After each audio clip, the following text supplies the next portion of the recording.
our democracy works as it does, our president has gone after you in Congress.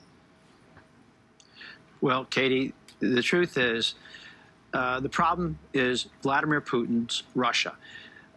American policy toward Russia will change when Vladimir Putin's behavior changes.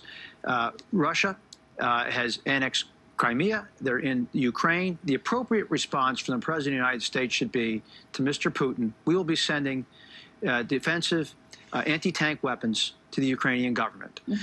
Russia has been trying to break up NATO, unravel the European Union, undermine American power and influence anywhere they can in the world, Europe, the Middle East, and elsewhere.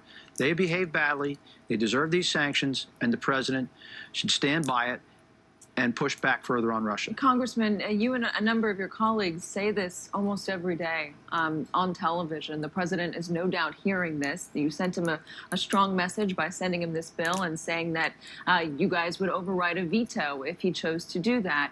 Is he just not listening? Why does he not want to follow Congress's lead on pushing back against Russia, especially when the intelligence community says Russia interfered in our election? I cannot explain the president's seemingly accommodationist view toward Russia. It never has made any sense to me. It's too conciliatory, particularly given their very bad behavior. I wish the president would take a more conventional approach toward Russia, just as been, maybe as Secretary Mattis and McMaster and others, I think, have that conventional view of Russia, but the president doesn't. I mean, our country sacrificed greatly over the last 70 years since the Second World War to build a better Europe, to help build a better Europe and to make it a better place.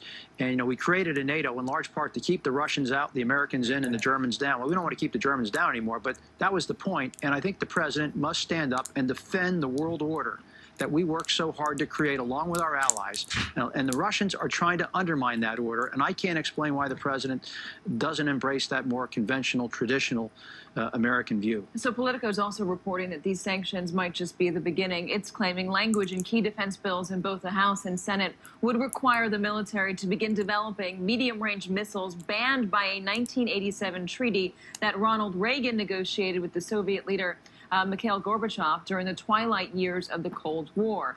So if we follow this Political report that says the language in this key defensive bill says that we need to start developing medium-range missiles, what happens next? Are we preparing for some sort of face-off with Russia again?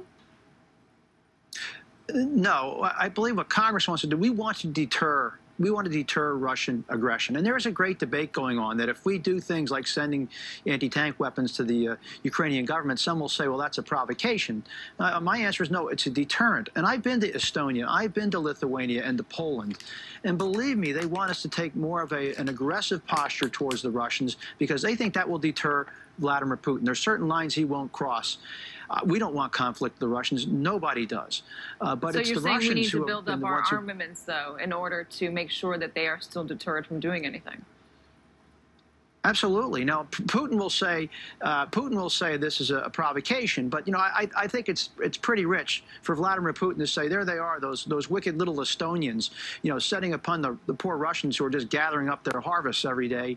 Look, Putin sees everybody's a threat around him. I mean, there's a certain amount of paranoia over there that we just can't accept it as has been the case.